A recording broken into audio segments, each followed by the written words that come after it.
வணக்கண்ணா. நான் சுசிலா அக்ரிகிளினிக்லேருந்து வரேண்ணா. நம்ம இன்றைக்கி எதை பற்றி பார்க்க போகிறோம்னா ஜிங்க் சல்பேட்டை பற்றி பார்க்க போகிறோம். ஜிங்க் சல்பேட்டில் வந்துட்டு 21% வந்து ஜிங்க்கும் 12% வந்து சல்ஃபரும் இருக்குண்ணா. இதோட தன்மை என்னென்னா கரையக்கூடிய தன்மை கொண்டது, காற்றோட்டமான இடத்துல வைக்கும்போது கட்டியாகக்கூடிய தன்மை கொண்டது. ஒரிஜினலான ஜிங்க் சல்பேட்டில் வந்து இந்த தன்மைலாம் இருக்கும், கரையும் ப்ளஸ் வந்துட்டு கட்டியாகக்கூடிய கரையக்கூடிய தன்மை கொண்டது, காற்றோட்டமான இடத்துல வைக்கும்போது கட்டியாகக்கூடிய தன்மை கொண்டது. இது என்னென்னா வந்து நுண்ணூட்ட உரம்னு சொல்லுவோம். அதாவது வந்து முதலாம் நிலை உரத்தை விட வந்துட்டு கம்மியாக தேவைப்படுறது இரண்டாம் நிலை உரம், இரண்டாம் நிலை உரத்தை விட கம்மியாக தேவைப்படுறது நுண்ணூட்ட உரம் தான் வந்து கம்மியாக தேவைப்படுது. நுண்ணூட்ட உரத்தில் முக்கியமாக பங்கு பார்த்தோம்னா ஜிங்க் சல்பேட் தான் முக்கியமான பங்கு. நுண்ணூட்ட சத்துல இது ஒரு சத்து, ஜிங்க் சல்பேட் தான் முக்கியமான சத்து. இது வந்து ஒரு பயிருக்கு வந்து குறைந்த அளவில் தேவைப்படுது, சரிங்களா? ஆனால் விவசாயிங்களுக்கு வந்துட்டு இதோட ஒரு புரிதல் இல்லாமலே இருக்குது. இதுக்காக தான் இந்த வீடியோ வந்துட்டு என்ன நினைக்கிறாங்கன்னா, நேராக கடைக்கு வராங்க, வந்த உடனே வந்துட்டு கரையாத ஜிங்க் சல்பேட் இருக்குதா, கட்டியாத ஜிங்க் சல்பேட் இருக்கா, ஜிங்க் சல்பேட்னாலே கரையும், கரையாத ஜிங்க் சல்பேட் கேட்குறாங்க. அப்போ என்னன்னா வந்துட்டு அவங்க அந்த அளவுக்கு ஏமாந்துருக்காங்க.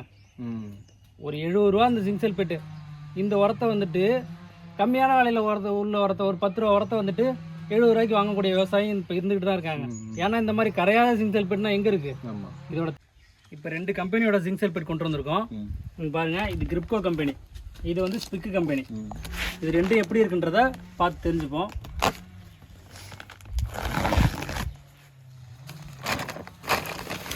ஒரு கவர் கூட போட்டுருக்கீங்க. இங்கே பாருங்க, நான் சொன்ன மாதிரியே ஜிங்க் சல்பேட் வந்து கட்டியாகவே இருக்கு பாருங்க. ஜிங்க் சல்பேட் வந்து உள்ளே கவருக்குள்ளே இருக்கும்போதே கட்டியாக தான் இருக்குது. இது வந்து ஜிங்க் சல்பேட் இங்கே பாருங்க, கட்டியாக தான் இருக்குது. கையில் எடுக்கும்போதே ஈரப்பதமாக இருக்குது பாருங்க, ஈரத்தன்மையோட தான் இருக்குது ஜிங்க் சல்பேட் வந்து.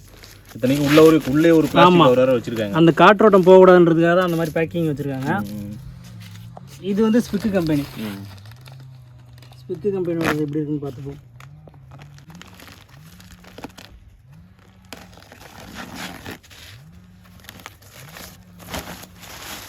இது ஸ்பிக் கம்பெனியோட ஜிங்க் சல்பேட்டு. இது எப்படி இருக்குன்றது இதுவும் அதே மாதிரி தான் இருக்குது, ஈரப்பதமாக இருக்குது பாருங்க, பலன்னு நல்லா ஈரமாகவும் இருக்குது. இது வந்து ஸ்பிக் கம்பெனியோட ஜிங்க் சல்பேட்.